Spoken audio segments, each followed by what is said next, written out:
இந்த ரேஷன் கடையில் அரிசி பருப்பு லொட்டு லொசுன்னு வாங்குறதுக்குள்ள போதும் ஆகுது. அப்பா பாப்பா எவ்வளோ கூட்டம் நெரிசலில் போய் வாங்கிட்டு வரதுக்குள்ள போதும் ஆகுது. வீட்டு வேலை செஞ்சுட்டு இந்த பிள்ளைய எடுத்துட்டு போய் ஸ்கூல்ல விட்டுட்டு எவ்வளோலாம் வேலை. ஒரு பொம்பளைங்களுக்கு ரெஸ்ட்டே வேணாவா? ஐயோ கடவுளே, எப்பதான் எனக்கு ஒரு ரெஸ்ட் கிடைக்குமோ தெரியலையே. என்ன அனிதா ஏதோ புலம்பிட்டு இருக்க? அது விடுங்க, அது என் சொந்த கதை சோக கதை. நீங்க என்னங்க சீக்கிரமா வந்துட்டீங்க? ஆபீஸ்ல ஒரு மீட்டிங் 3 மணிக்கு மேல வர சொல்லிருக்காங்க. ட்ரெஸ் எல்லாம் துவைச்சு போட்டுட்டியா? அச்சோ இல்லீங்களே, முந்தானே தானே கழட்டி போட்டீங்க. ஒரு 2 நாள் பொறுமையா துவைச்சுன்னு சும்மா ஆயிட்டேன்.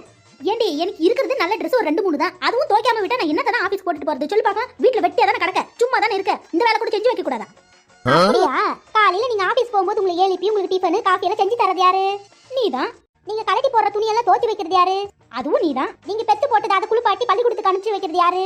நீதான். உன்ன ஒண்ணு பெத்து போட்டுச்சே, அதுக்கு பணி வீடெல்லாம் செய்யறது யாரு? அதுவும் நீதான்.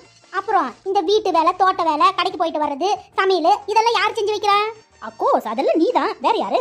இந்த ரேஷன் கடைக்கு, பால் கடைக்கு, கரண்ட் பில் கட்டுறது, இதெல்லாம் யார் செய்யறப்பா? கண்டிப்பா எல்லாமே நீதான் செய்யற. என்ன இப்போ? அப்ப என்ன கூது இருக்கு? நான் வீட்டுல சும்மா இருக்கிறேன்னு சொல்றேன். இவ்வளவு வேலையும் சம்பளமே இல்லாம நான் வேலை பார்ப்பேன். வெறும் 20,000 ரூபாய்க்கு காலையில போய் 5 மணிக்கு சாயங்காலம் திரும்பி வருவேன். நான் காலையில இருந்து சாயங்காலம் வரைக்கும் இந்த வேலையே பார்த்துட்டு இருப்பேன். நீ என்ன எனக்கு சம்பளமா தர? நான் என்ன உன் வீட்டு வேலைக்காரியா? மூஞ்சும் முகரையும்